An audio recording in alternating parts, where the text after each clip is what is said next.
Болды ма? Иә. Жалпы өзіміздің әріптестерімізге Өтеген Батыр бойынша 20-шы қосалқы станциясының дәрігерлеріне, фельдшерлеріне қысқаша дефибриллятор бойынша түсіндірме. Бұл дефибриллятор Аксиом N11 деген. Бұл жерде көп функционалды жұмыс істеуге болады, гемодинамикада бақылауға болады. Жанында разъемдарын қосамыз, ЭКГ түсіруге болады, сатурациясын и манжетамен қан қысымын өлшеуге болады. И ЭКС электрокардиостимулятор бар науқасқа мына проводник бойынша электродпен қосып кардиостимулятордың жұмысын реттеуге болады. Ал ЭКС-тің электроды қосылған кезінде, ол кезде біз дефибрилляция жасай алмаймыз. Сол үшін бұл разъемді көп қоспаймыз. Тек ЭКС бар кардиостимулятор бар науқастарда, кардиостимуляторда ырғақ өзгерісі болған кезінде, перебойлар болған кезінде қосып ритмді жөндеп алуымызға болады.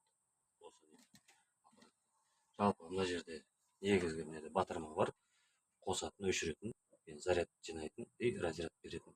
И бізге дефибрилляция керек болса, мына жерде дефибрилляция. И бұл жерде бізде автомат түрде және ручной түрінде дефибрилляция жасауымыз болады. Мына жерде монитор, жалпы гемодинамиканы бақылауға и кардиостимулятор қосқан кезде, ЭКС пен кардиостимулятор батырмасын басқан кезде кардиостимулятордың жұмысын реттеуге болады. Мына жерде біз тест күнделікті аппараттың қаншалықты жұмыс істейтінін және бізге шұғыл жағдайда ЭКГ түсіруімізге болады. Солай деп бастайық.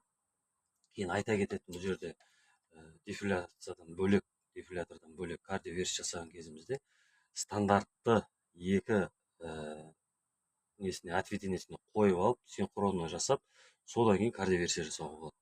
Ал оған дейін бұл синхронно кардиоверсия жасамайды мына аппарат. Соны қысқаша, нұсқаша түсіндіріп. И мына жерде адгезивті электродтар, екеуінікі кеуделік сатурация, манжетасы. Ал қосып батырмасы кішкене ұстап тұрамыз, батырманы ұстап. И мына жерде өзі монитордан қос. Мысалы дефибриллятор дейді. Мысалы мониторға қоссақ болады. И мониторда көрсеткіштер. Мына жерде ЧСС, сатурациясы. И мына жерде кеуделік, мысалы стандарт түрде, мысалы 1-2, мына ФПГ дегеніміз бұл запись, электронный запись. Мына жерден міне ЭКГ-ны көрдіңіз, міне ритммен реттелді. Бұл стандартты 1-2-3, мына күштемелік отведение, кеуделік В1, В2, В3, В4, В5, В6. Сонымен бұл жерде дефибрилляция жасаған кезімізде, енді міне нені түсіндіре кетейін. ЭКГ жасаған кезде мына батырма бойынша, бірақ мына жақтан өзгертіп отыруымыз керек жері. Мен ручной режимде істеп жатырмын қазір. Ручной режиммен.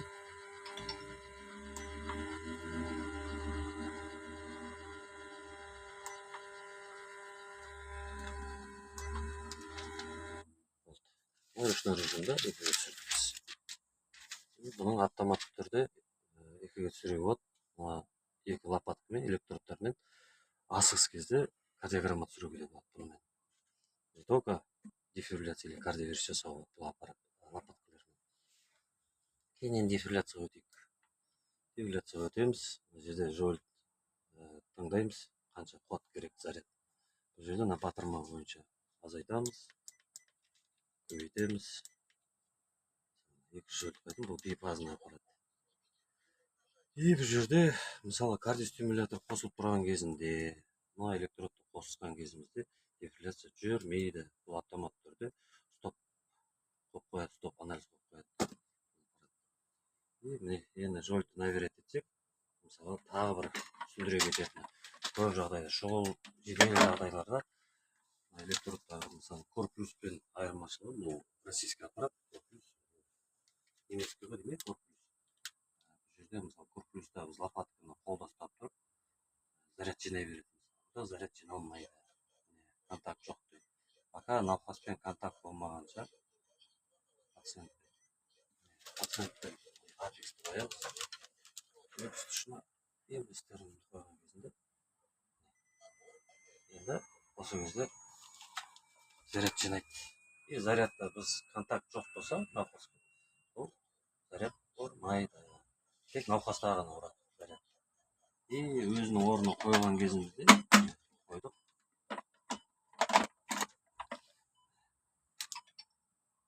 Разряд жасаймыз. Орында ұрады. И мына жерде стопанан шығады керек бізде. Науқас не бар, не жоқ екен. Түсінікті ғой. Ал кардиоверсия көшетін болса, мына жерде батырмасы, бірінші батырмасы бар.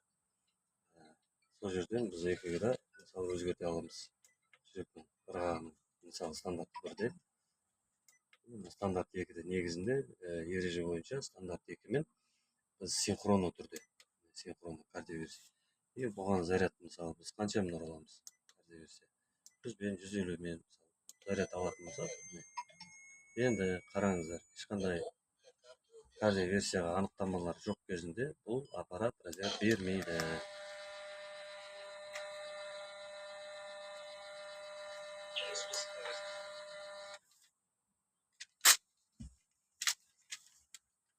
Бұл қысқа нұсқа жылдам жұмыс істеуге болады. Кенет оқыс жағдайлар кезінде.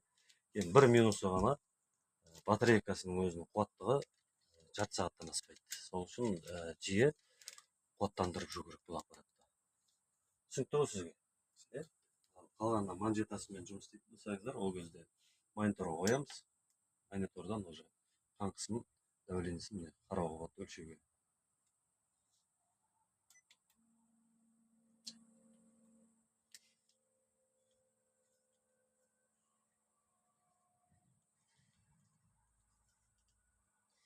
Миллиметр ртутный столбқа қаншалықты қай жерге дейін барады, өзіңіз көріңіз.